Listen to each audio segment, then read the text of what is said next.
Hello, and welcome to the Vlogging Pod. Today, we're talking about the Big Beautiful Bill, a disaster from the very beginning.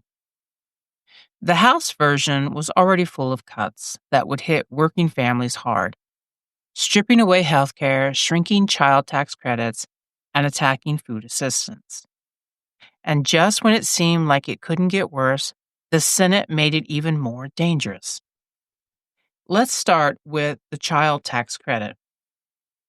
The House version originally offered up to $2,500 per child.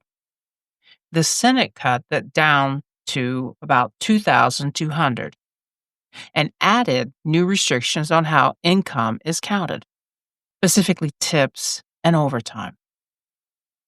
This hurts people in the cash-based jobs like servers, delivery drivers, and salon workers.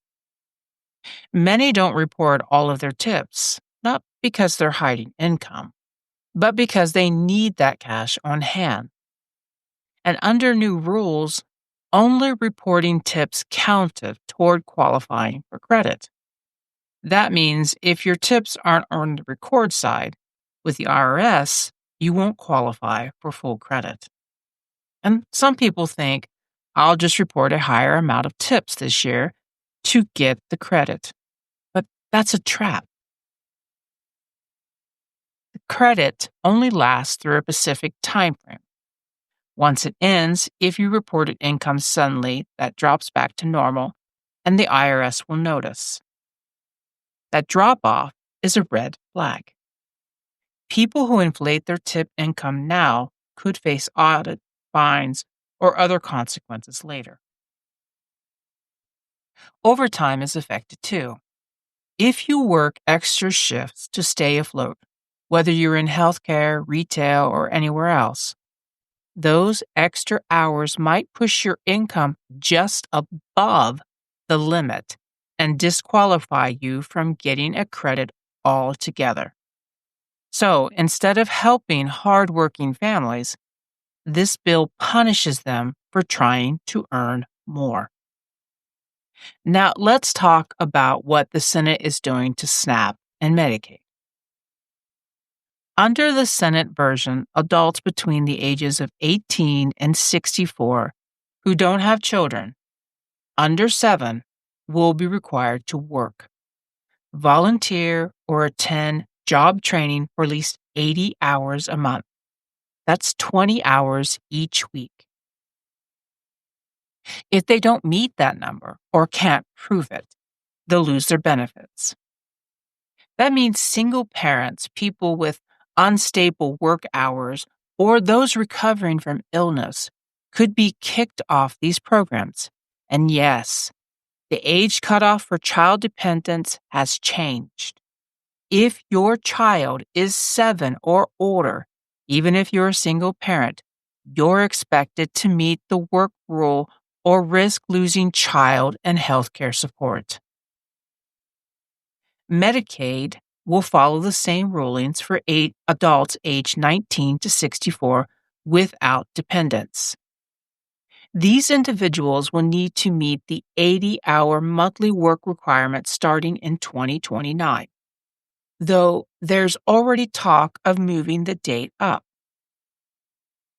This adds stress and uncertainty to people who already are living in survival mode. Now, let's take a closer look at who's responsible and what the actual numbers in the Senate mean.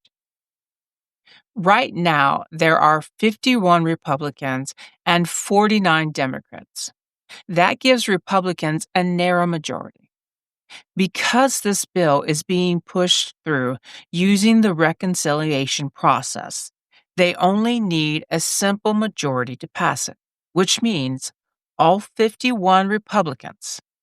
If every Republican votes yes, the bill passes, no matter what Democrats do.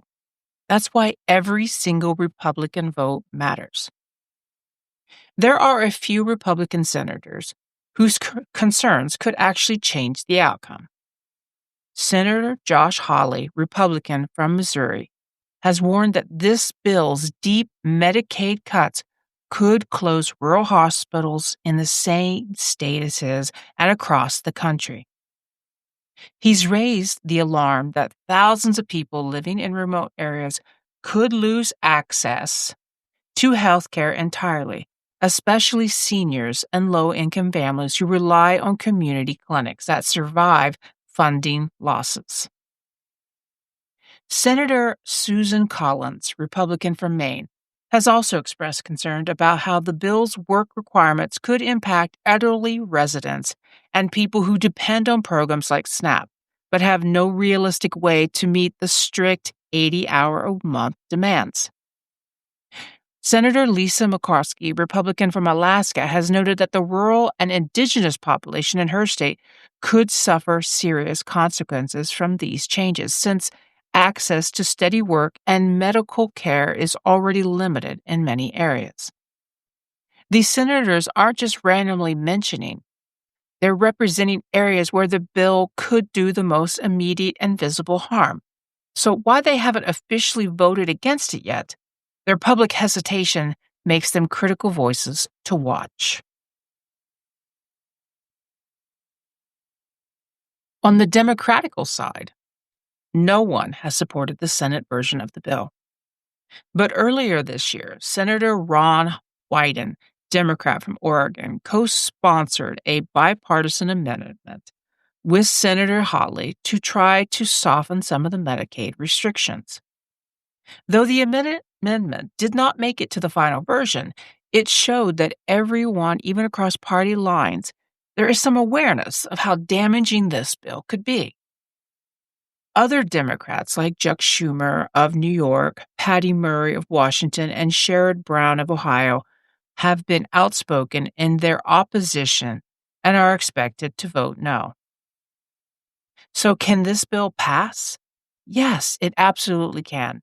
And if it does, it will be because every Republican senator lines up behind it. Can it be stopped? Yes, but only if 2 or 3 of them break ranks and vote no. That's how close we are. The future of child tax credits, food stamps, and health care for working families hangs on just a handful of people who claim to be listening to their communities. Whether they follow through on their concerns or fold under party pressure will determine on what happens next. This bill started off bad, and the Senate made it worse. It cuts support for families, creates risky tax reporting situations, threatens people across all access to food and health care, and places an unfair burden on people who are already working hard. And it's moving fast.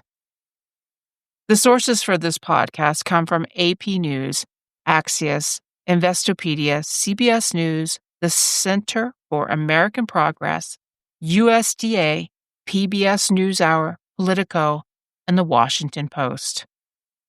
Thank you for listening. Until next time, bye-bye for now.